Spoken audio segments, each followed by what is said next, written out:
చేసి వేడుకున్నాం మా ప్రియ పరలోకపు తండ్రి, ఆమేన్. చక్కటి మాట అమ్మా ఇక్కడ మాట్లాడుతున్నది. ఇక్కడ ఒక నీతిమంతుడు కనబడుతున్నాడు కదా, వేద్యుడా అని అంటున్నాడు పైన. దేవుడు ఒక్కడే అని నీవు నమ్ముచున్నావు, అలాగే నమ్ముట మంచిదే. దయ్యములను నమ్ముచున్నావి, నమ్మి వణుకుచున్నావి వేద్యుడా. క్రియలు లేని విశ్వాసము నిష్ఫలమైనదని తెలుసుకొని కోరుచున్నావా? క్వశ్చన్ వేస్తున్నాడు అక్కడ. ఏమి వేస్తున్నాడు?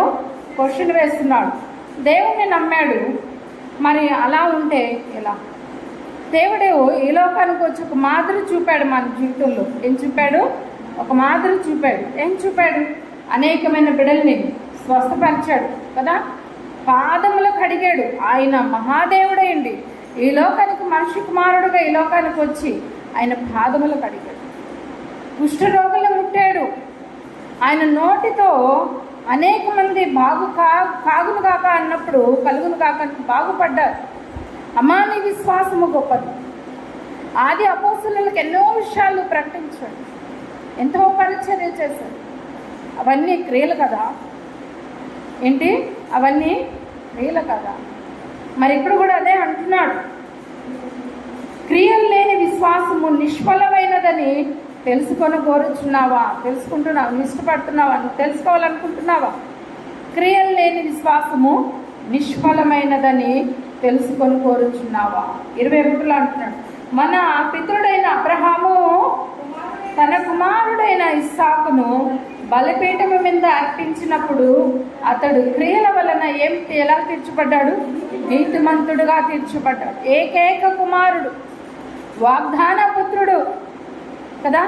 నిండు ముసలితనములో మరి ఆ యొక్క అబ్రహాముకి కుమారుణ్ణి ఇచ్చాడు. దేవుడే మీదటికి సంవత్సరము నీకు కుమారుడు కలుగున్నాడు. సారా నవ్వింది, ఇది సాధ్యమేనా? ఇది అవుతుందే? దేవుడేంటి ఇలా చెప్తున్నాడు, ఈయనేంటి ఇలా చెప్తున్నాడు అనుకుంది. నీకు నవ్వెలా వచ్చింది అన్నాడు దేవుడు. యెహోవాకు అసాధ్యమైనది ఏదైనా ఉన్నదా? దేవుడికి సమస్తము సాధ్యమే, నాకు సాధ్యమే. మాట ఇచ్చేవాడు నేను. నా మాటతో ఈ యొక్క సృష్టి అంతా, ప్రపంచం అంతా కలిగిపోయింది. మరి నీకు నేను ఇవ్వలేనా? దేవుని మాటలో శక్తి ఉంది. మరి నమ్మారు, విశ్వసించారు. దేవుడిచ్చిన వాగ్దానమును బట్టి మంచి కుమారుడు ఇస్సాకు మరి వాళ్ళ జీవితంలో పొందుకున్నారు. మరి అటువంటి కుమారుణ్ణి దేవుడు తిరిగి మళ్ళీ అడిగాడు. అబ్రహాం, నీ కుమారుడు నాకు కావాలి అన్నాడు. చిత్తము ప్రభు అన్నాడా? నేను చెయ్యను ప్రభా, నేను ఇవ్వనన్నాడా? ఏమన్నాడు?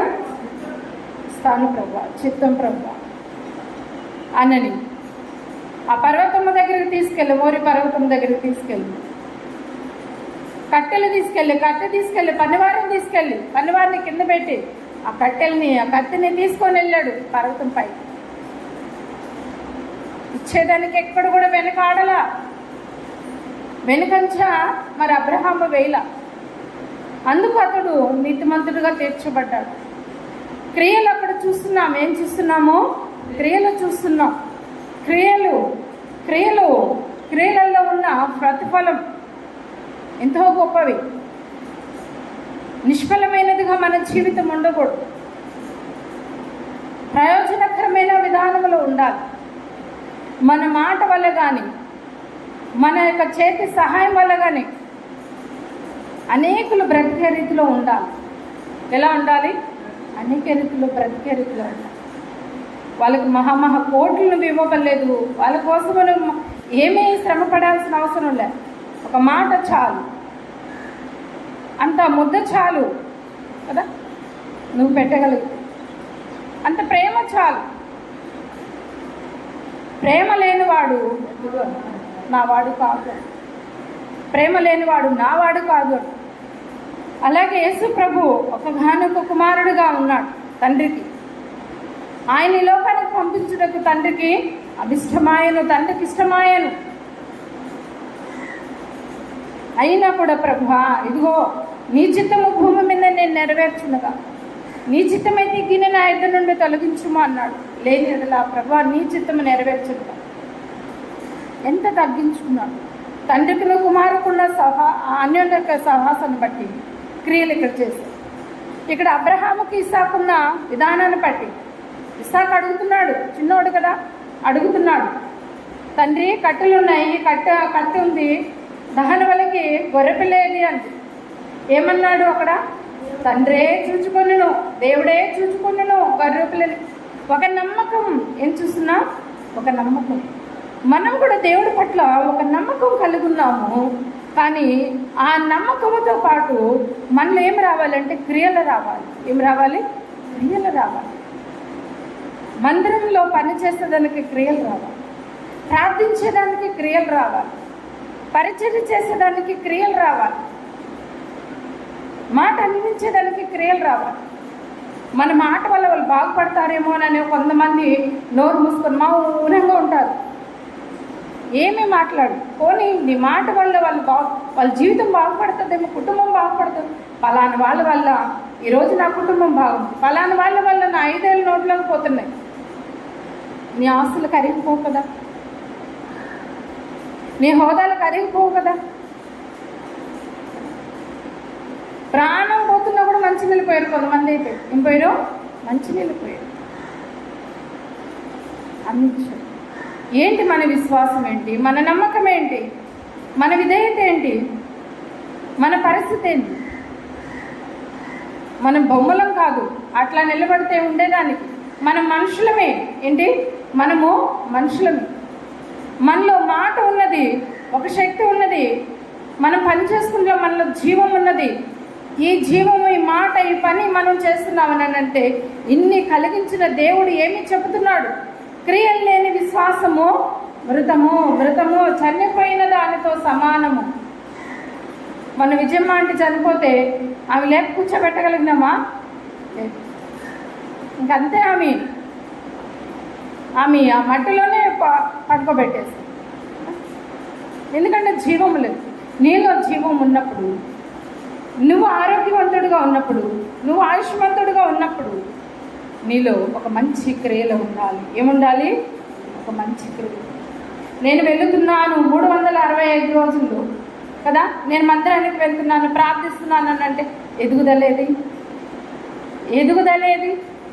ఫలించే విధానం ఏది? మనం ఎంత ఎదుగుతున్నామో సంవత్సరం నుండి సంవత్సరం అంతవరకు మీరు లెక్కలేసుకోండి. ఎలా ఎదుగుతున్నాం? బయట లోకంలో ఎదుగుతున్నాం. వాళ్ళ మీద వీళ్ళ మీదకి చాడీలు చెప్పుకోవడం, మాట్లాడుకోవడం, వాళ్ళ తలంపులలో ఉండడం, వాళ్ళ ఆలోచనలలో ఉండడం, సినిమాలలో, సీరియళ్ళల్లో కదా, అనేకమైన వాటిలలో ఎదుగుతున్నాం. మన దేవుని సన్నిధిలో ఎదుగుదలేది. నీ ఆత్మ వర్ధిల్లాలి అంటున్నాడు దేవుడు. ఏమంటున్నాడు? నీ ఆత్మ వర్ధిల్లాలి. వర్ధిల్లుతున్నావు? మన ఆత్మ వర్ధిల్లుతుంది. వర్ధిల్లట్లా? ఒకసారి మిమ్మల్ని మీరే ప్రశ్న వేసుకోండి. నీవు వర్ధిల్లుతున్నావని అంటే లోకమును నువ్వు పూర్తిగా అవాయిడ్ చేసేస్తావు, పూర్తిగా వదిలేస్తావు, పొందుకోను. ఈ లోకముతో దేవునికి సంబంధం లే, కానీ ఈ లోకంలో ఉన్న మనుషులతో సంబంధం. కానీ ఈ సృష్టిని సృష్టించినది దేవుడే, కానీ భూమి మీదకి మనుషులు పంపించింది ఆయనే, భూమి మీదకి నీ కోసం వచ్చి మరణించింది కూడా ఆయనే. కానీ ఈ లోకముతో నాకు అవసరం లేదు, లోకములో ఉన్న బిడ్డలతో నాకు అవసరం. భూమి మీద మీరున్నప్పుడు నన్ను ఎరగండి అని నాయన చెప్పిన ప్రకారంగా మీరుండండి. క్రియలు, మంచి క్రియలు, విశ్వాస సంబంధమైన క్రియలు, మంచి ఆలోచనలు, మంచి ఆలోచనలు. ఇంకా ఏమంటున్నాడు అక్కడ? మన పితృడైన అబ్రహాము తనకు కుమారుడైన ఇస్సాకును బలిపీఠము మీద అర్పించినప్పుడు అతడు క్రియల వలన నీతిమంతుడని తీర్పు పొందలేదా? తీర్పు వచ్చింది. నీతిమంతుడని, విశ్వాసులకు తండ్రి అని దేవుడు ఒక మంచి బిరుదు ఇచ్చాడు. నువ్వు బలిపీఠం ఎదుట ప్రార్థిస్తున్నావు. ఎక్కడ బలిపీఠం ఎదుట ప్రార్థిస్తున్నావు, అడుగుతున్నావు, పోజారుతున్నావు. దేవుడు ఎన్నో విషయాలు నీకు నేర్పుతున్నాడు. ప్రభు ఎన్నో విషయాలు ఆధ్యాత్మికంగా నీకు తెలియపరుస్తున్నాడు. అయితే నీకు ఒక గుర్తింపు ఉన్నదా? దేవుడి దగ్గర ఒక గుర్తింపు ఉన్నదా? సమాజంలో ఒక గుర్తింపు ఉన్నదా? మంచి మంచి ముఖ్యమైన వ్యక్తులు చనిపోతే వాళ్ళ హిస్టరీలు బయటకు తీసుకొస్తున్నారు. ఈరోజు రామోజీరావు గారు చనిపోయారు కదా, 2 లక్షల మందికి పైగా ఆయన జీవనోపాధి కల్పించాడు. ఎన్ని 2 లక్షల మందికి పైగా. మంచి మంచి వ్యాపారాలు, మంచి మంచి విధానాలు పెట్టారు. సరే, నిరుపేదలు కావచ్చు, మంచి ఎడ్యుకేషన్ పర్సన్స్ కావచ్చు, అనేకులు వాళ్ళ ఆయా రీతిలుగా అక్కడ జాబ్ చేస్తుంది. కానీ ఒక జీవనోపాధిని కల్పించాడు. అతనికి మంచి సాక్ష్యంతో చనిపోయాడు అని నన్ను అంటున్నాను, నిజమే. కానీ దేవుడు లేడు. మనకి దేవుడు ఉన్నాడు. ఏంటి? మనకి దేవుడు ఉన్నాడు. మంచి క్రియలు చేసిన దేవుడు ఉన్నాడు. మంచి అద్భుతమైన చేసిన దేవుడు ఉన్నాడు. నిత్య రాజ్యం ఇచ్చే దేవుడు ఉన్నాడు. అటువంటి దేవుణ్ణి మనం వెంబడిస్తున్నప్పుడు, అటువంటి దేవుణ్ణి మనం అంగీకరించినప్పుడు, అటువంటి దేవుడి దగ్గర మనము ప్రార్థిస్తున్నప్పుడు మనం ఎలా వర్ధిల్లుతున్నాం, ఎలా బలపడుతున్నాం ఒకసారి ఆలోచించి నామకార్థమైన క్రైస్తవ జీవితానికి ప్లీజ్ అందరూ ఫుల్ స్టాప్ పెట్టారు. దయచేసి చెప్తున్నా, మందిరంలో ఉంటే ఒకలాగా, మందిరం బయటికి వెళ్తే ఒకలాగా మీరు ప్రవర్తించొద్దు. అదేం చూస్తారంటే, విశ్వాసులు, నమ్మకమైన విశ్వాసులు బయట ఎక్కడైనా ఉన్నారనుకో, మందిరంలో బహుగా ప్రార్థిస్తున్నారే, బహుగా వాక్యం వింటున్నారు, మంచి విశ్వాసులుగా పేరు పొందారు. మందిరంలో బయటకు వస్తే వాళ్ళ వేషధారణ, వాళ్ళ మాటలు, వాళ్ళ తలంపులు, వాళ్ళ ఆలోచనలు భయంకరంగా ఉన్నాయంటే అది ఎవరికి అవమానం? దేవునికి అవమానం. నువ్వు అంత మాత్రంలో దేవుని నమ్ముకోవడము ఉంటే వెచ్చగానైనా ఉండు, చల్లగానైనా ఉండు అన్నాడు. నిలువెచ్చిన జీవితాలు అసలు ఉండనే ఉండద్దు అన్నాడు. అవసరమా? ప్రియ సంగమా, దేవుడు చెబుతున్నాడు అనంటే, దేవుడు మాట్లాడుతున్నాడు అనంటే అది మన కోసమే అని జ్ఞాపకం చేస్తాం. రోమీయులకు రాసిన పత్రికలో అంటాడు, చూద్దాం. రోమీయులకు రాసిన పత్రిక 4వ అధ్యాయం 3వ వచనం.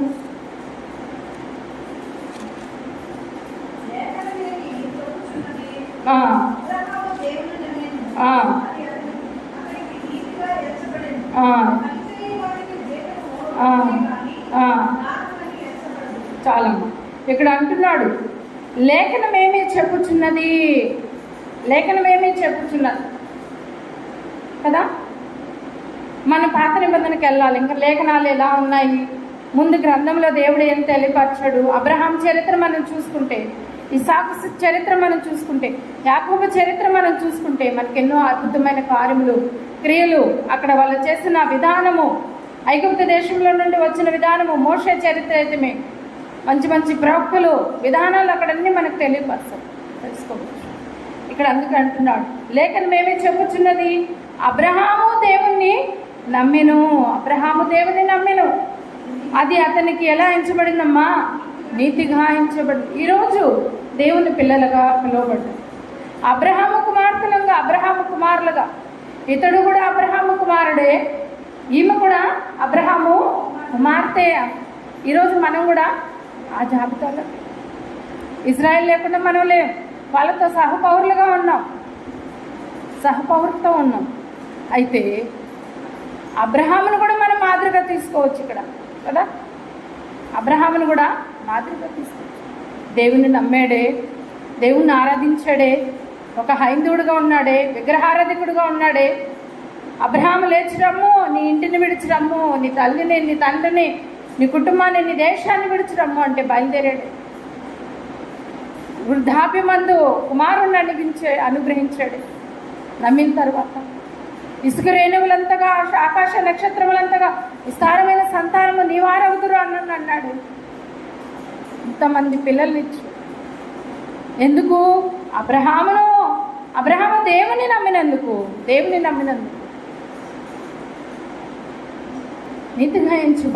నీతిగా ఎంచబడ్డాడు. మనం నీతిమంతులుగా మనం పిలువబడకపోయినా నీతిమంతుడైన దేవుణ్ణి మనం ఆరాధిస్తున్నాం కాబట్టి మనలో కూడా ఒక మంచి క్రియలు ఉండాలమ్మా. ఏముండాలి? మంచి క్రియలు, మంచి పనులు. నీళ్లు పోస్తావా? రేపు నీకు నీళ్లు పోయబడును. అన్నం పెడతావా? నీకు అన్నం పెడతారు. వస్త్రాలు ఇస్తావా? వస్త్రాలు ఇవ్వబడను. కోట్లుకుంటాయి డబ్బులు. గ్లాసు మంచినీళ్ళు తెచ్చిచ్చే వాళ్ళు ఉండరు. ఎందుకనంటే వీళ్ళు బాగున్నంతసేపు గర్వంతో ఉంటారు, అహంకారమైన హృదయం. నేనా వీళ్ళకి చేసేది అని అంటారు, నేనా వీళ్ళకి పెట్టేది అని అంటారు, నాకేం అవసరం అని అంటారు. నిజమే, ఆ సమయంలో నీకు అవసరం లేదు. లాజర్ని ధనవంతుని మనం తీసుకోవచ్చు కదా, చనిపోయినాక లాజర్ అవసరమయ్యాడు, బతుకున్నాక లాజర్ కావాలి దాసుడుగా, చనిపోయిన తర్వాత కూడా లాజర్ కావాలి ధనవంతుడికి. ఒక నీళ్లు కొట్టు ఒక కొన వేస్తే చాలు కదా. మనం మంచంలోకి వెళ్తే లేవలేని పరిస్థితిలో ఉంటే గ్లాసు నీళ్ళు కావాలి, ఎక్కడో ఉన్న కూతుర్లు వచ్చి చేయరు, ఎక్కడో ఉన్న కొడుకులు వచ్చి చేయరు. నీ పొరుగు వారికి, నీ బంధుమిత్రుల దగ్గరున్న వాళ్ళకి, నీ బంధుమిత్రులు, నీ పొరుగు వారితో మంచిగా ఉంటున్నావా? ఏదైనా పెడుతున్నావా? కూర లేదంటే దాచిపెట్టుకోవడం, అన్నం పెట్టాలంటే దాచిపెట్టుకోవడం. ఏంటి ఆ బుద్ధి? ఏంటి ఆ బుద్ధి? దేవుని నమ్మిన పిల్లలకి ఇలాంటి బుద్ధులు ఉంటాయా? ఇదివరకు రోజులు పెద్దలు ఏం చేసేవాళ్ళంటే, ఎవరైనా గుమ్మం ముందుకు వచ్చినా, అడుక్కున్న వాళ్ళు వచ్చినా వాళ్ళ కంచంలో తీసుకెళ్ళి వేసేవాళ్ళు. ఎందుకంటే దానివల్ల మనకు పుణ్యం వస్తుందమ్మా. దేవుణ్ణి కొంతమంది ఎరిగినా ఎరకపోయినా అలా చేసేవాళ్ళు. మనం ఎరిగినా కూడా పిసినారుతనం, దేవుని నమ్మినా కూడా మంచి క్రియలు చేయదు. లేవలేని పరిస్థితుల్లో మంచంలో ఉంటాము. ఎవరు నీకు నీళ్ళు అందిస్తారు? ఎవరు నీకు అన్నం పెడతారు? ఎవరు నీకు చాకిరి చేస్తారు? ఎవరు చేస్తారు? గుర్తుంచుకోండి. ఈ వయసు మధ్య వయసులో ఉన్నామంటే, మధ్య వయసులోనే మన జీవితాంతం ఉంది. 1 సంవత్సరం 1 రోజు గడిచిందంటే మనము ఏమంటుంది, లోకం పొమ్మంటుంది కదా, ఊరు పొమ్మంటుంది, కాడి రమ్మంటుంది. ఆ వయసులలోకి మెల్లమెల్లగా వస్తుంటాం. మెల్లమెల్లగా వస్తున్నప్పుడు మనలో శక్తిహీనత కూడా తగ్గుతాను. కానీ దేవుని యొక్క సహాయము ఒక మనుషులకు పంపిస్తాడు. ఆ సహాయము నీకు అందినప్పుడు అప్పుడు నువ్వు చేసిన మేలులు నీ ఎదుట నిలబడతాయి. ఒకవేళ చేయలేకపోయినా చివరి దినములోనైనా, అయ్యా ఇంతవరకు నాయనా నేను నమ్మకమైన బిడ్డగా నేను లేను ప్రభా, విశ్వాసగా నేను లేను, నేను ఇంత ద్రోహినైనప్పటికీ నువ్వు నాకు ఇంత హెల్ప్ చేస్తున్నారే, వాళ్ళ మంచితనము, అయ్యా నిన్ను నమ్ముకున్నారు కాబట్టి వాళ్ళు ఈ మంచి క్రియలు చేస్తున్నారు. నిన్ను పట్టైన ఒక ఆత్మ మారాలి, నిన్ను పట్టైన ఒక ఆత్మ మారాలి. అబ్రహాము పిల్లలుగా, అబ్రహాము కుమార్తెలకు ఎందుకు పిలువబడ్డారు? ఏమంత అవసరం ఏమి? అతనిలో ఒక మంచి క్రియలు ఉన్నాయి. కుమారుని అర్పించడం అంటే అది గొప్ప మహాక్రియ. ఈరోజు నీ కుమారులను అడగల, నీ కుమార్తెలను అడగల కదా, నీ హృదయం అడుగుతున్నా, నీ ఆస్తులు అడగట్లా, హోదాలు అడగట్లా. ఆనాడు మొదటి 10వ భాగం బిడ్డలలో అయితేమి, పశువుల్లో అయితేమి, ఆస్తులలో అయితేమి, సంపదలు ఏదైతేమి, ప్రతిది కూడా మొదటిది దేవుడికి చెందాలి.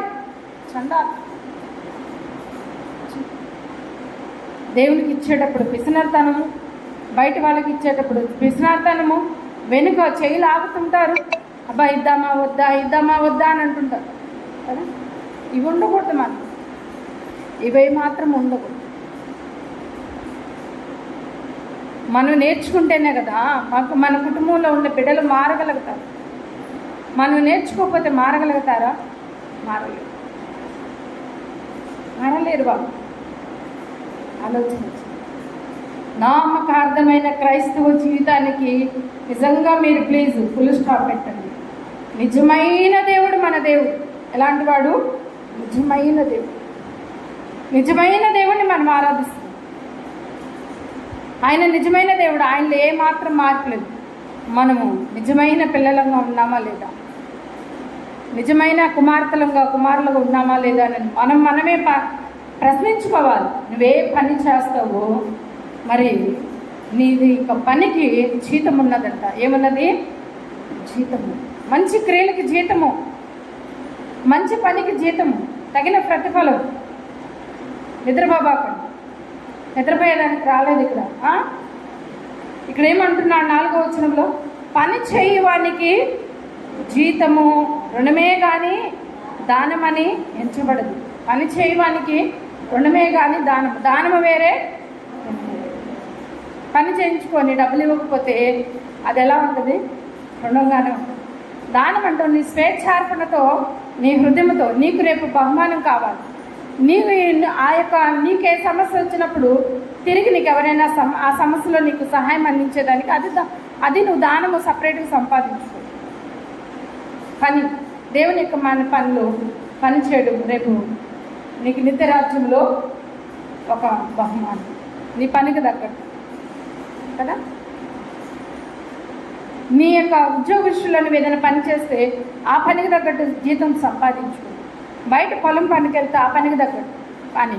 క్రియలు వేరే. క్రియలు నీ స్వతహాగా నువ్వు చేసేది ఏంటి? నీ స్వతహాగా నువ్వు చేసేది. ఎవరి రక్షణ వాళ్ళదే. ఏంటి? ఎవరి రక్షణ వాళ్ళది.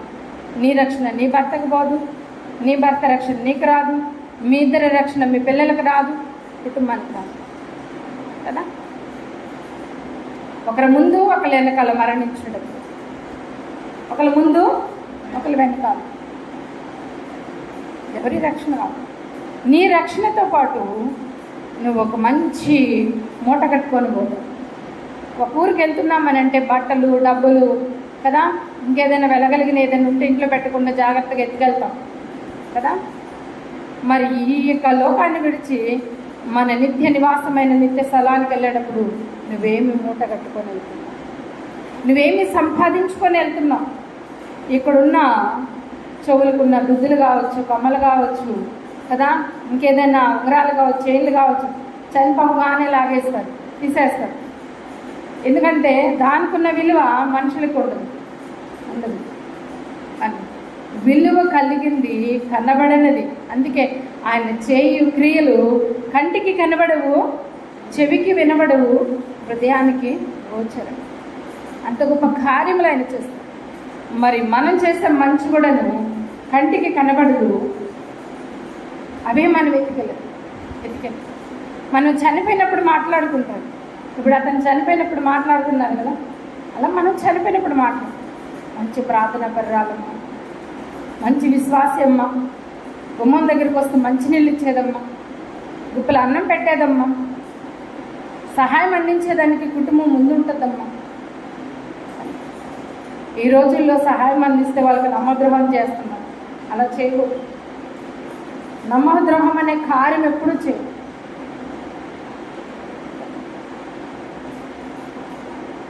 జాగ్రత్తగా మన యొక్క విశ్వాసం జీవితం. ఇంకా ఏమంటున్నాడు మనం చూద్దాం. సమూయేలు రాసిన మొదటి గ్రంథము 2వ అధ్యాయము, మొదటి సమూయేలు గ్రంథము 2వ అధ్యాయము 3వ వచనం చూద్దాము.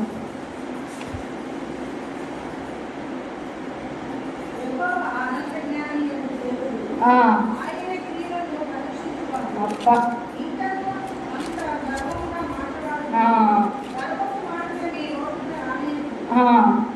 చక్కటి మాట అంటున్నాడు చాలమ్మా. యెహోవాయే అనంత జ్ఞానియగు దేవుడు. ఎంత మంచి మాట వచ్చింటాడు. మాకు ఈ జ్ఞానం ఉన్నది, మా జ్ఞానంతో ఈ మాటలు మాట్లాడుతున్నాం, ఆ మాటలు మాట్లాడుతున్నాం అన్నట్టు. లోకపరమైన జ్ఞానం వేరే, దేవుడిచ్చే జ్ఞానం వేరే. దేవుడిచ్చే జ్ఞానం తగ్గించుకుంటుంది. ఫస్ట్ దేవుడిచ్చే జ్ఞానము తగ్గించుకుంటుంది. మన జ్ఞానం కన్నా ఈ ప్రపంచానికన్నా మించిపోయిన జ్ఞానము దేవుని యొక్క జ్ఞానం. ఎందుకంటే ఆయన కదా సృష్టించాడు. అందుకే ఇక్కడ అంటున్నాడు యెహోవాయే అనంత జ్ఞానియగు దేవుడు. ఆయన ఏం చేస్తాడమ్మా? క్రియలను పరీక్షించును. క్రియలను పరీక్షిస్తాడు దేవుడు. అయితే నీ క్రియలు కూడా దేవుడు ఏం చేస్తాడంటే పరీక్షిస్తాడు. నీ క్రియలు కూడా పరీక్షిస్తాడు, నీ పనులు పరీక్షిస్తాడు, నీ మాటలు పరీక్షిస్తాడు, నీ హృదయాన్ని పరీక్షిస్తాడు. అందుకే ఇక్కడ ఆ మాటలు, ఆయనే క్రియలను పరీక్షించువాడు, ఇంకను అంత గర్వముగా మాటలాడుకుడి. గర్వపు మాటలు మీ నోట రానియకు. గర్వపు మాటలు మన నోటిగా. ఎవరైనా మాట్లాడుతూ ఉన్నాకో ఈ చెవులో నీ చెవులో వదిలేసి వెళ్ళిపోవాలి. వాళ్ళ గురించి మనం ఏం చేయాలంటే ప్రార్థించాలి. ప్రభా మనిషిని మార్చు, వాడిని మార్చు, ఈవెని మార్చు, ప్రభా ఈ కుటుంబం మార్చు. ప్రార్థించు. కోపపడు కానీ పాపము చేయకుడే అన్న. కొన్ని విషయాలు వస్తాయి, కోపాలు వస్తాయి. అనకూడని మాటలు ఏదైనా అన్నా కోపాలు వస్తాయి. కోపముతో దేవుని యొక్క జ్ఞానం పొందుకొని సరైన ప్రత్యుత్తరం వాళ్ళకి ఇచ్చి మన పాపం చేయకుండా, ఆ పాప ఆరోపణ మన మీద ఉండకుండా జాగ్రత్తగా ఉండాలి. ఎందుకనంటే క్రియలను పరీక్షించు దేవుడు మన మధ్య ఉన్నాడు. ఆయన కనుచూపంతా ఈ లోకమంతా సంచరిస్తుంది, చూస్తున్నాడు. మన దేవుడు చూచుచున్న దేవుడు మన దేవుడు. అనంత జ్ఞాని, క్రియలను పరీక్షించువాడు. ఇంకా అంతగా గర్వపు మాటలు మీ నోటికి రానియకుడి. లూకా సువార్త చూద్దామండి, 7వ అధ్యాయము. లూకా సువార్త 7వ అధ్యాయం 47వ వచనం మనం చూద్దాం. 7వ అధ్యాయం 44, క్షమించండి.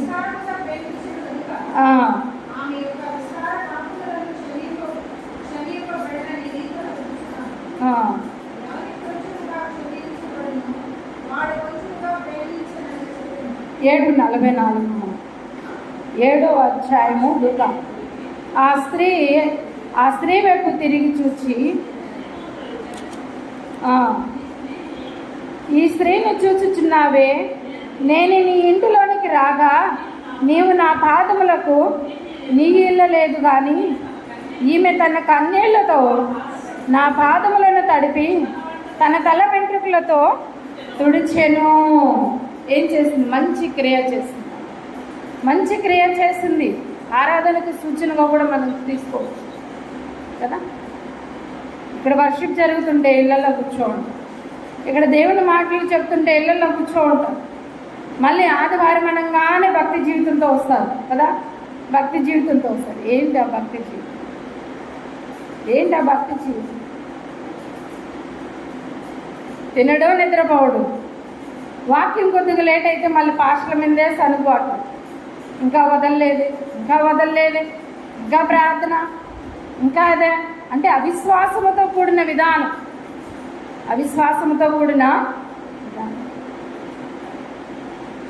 మార్తా మరియని మనం తీసుకోవచ్చు చక్కగా కదా. ప్రభువు దగ్గర కూర్చొని మాటలు చక్కగా ఉంటుంది. అయ్యా, నేను ఇంత కష్టపడుతున్నానయ్యా. మరియా అక్కడ కూర్చుంటే నీకు బాధ లేదా అన్నాడు, అడుగుతుంది. నీకు చింత లేదా అన్నది. మరియా ఉత్తమమైనదే ఎంచుకున్నది.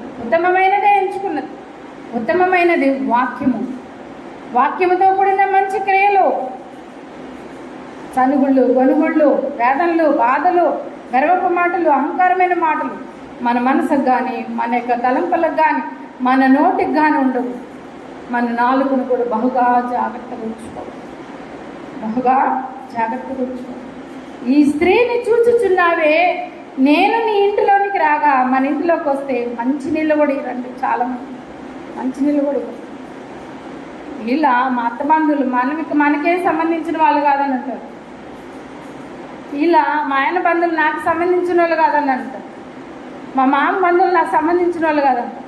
ఇంకెవరు నీకు సంబంధించిన వాళ్ళు? నువ్వు ఉండేది ఎవరింట్లో? నీ అత్తింట్లో, నీ మామ ఇంట్లో, నీ భర్త ఇంట్లో కదా. కానీ నీకు సంబంధించిన వాళ్ళనైతే బాగా చూస్తావు, బాగా పెడతావు, బాగా మంచి నిలుస్తావు, బాగా మర్యాదలు వస్తావు, బాగా వాళ్ళకి అన్నిటి కూడా సమకూర్చుతావు. మళ్ళీ ముసుగు వేసుకొని మనం ఏం చేస్తాం? ప్రార్థిస్తాం. మళ్ళీ మన వాక్య పరీక్షకి వెళ్తాం. మళ్ళీ మనం అన్ని రీతుల్లో వెళ్తాం. దేవుడు పరీక్షిస్తాడు. ఏం చేస్తాడు? పరీక్షిస్తాడు. యూదులను ఒకలాగా చూడలే దేవుడు, మనల్ని ఒకలాగా చూడలే దేవుడు. అది సమానంగా చూస్తాడు. అందరి కోసం ప్రాణం పెట్టాడు. మన జీవితంలో కూడాను ఎవరి పక్షానైనా కూడా మనం మంచిగా ఉండాలి. ఎవరు మన ఇంట్లోకి వచ్చినా, మన బంధువులు కావచ్చు, స్నేహితులు కావచ్చు, రక్త సంబంధులు కావచ్చు, ఎవరి తరఫున వాళ్ళు వచ్చినా సరే, దేవుని పిల్లలు వచ్చినా కూడా ఎప్పుడు వెళ్ళిపోతారా అని కాసుకొని చూసేవాళ్ళు ఉంటారు కదా. వాళ్ళకి మంచి మర్యాదలు చేయాల్సి వస్తుంది.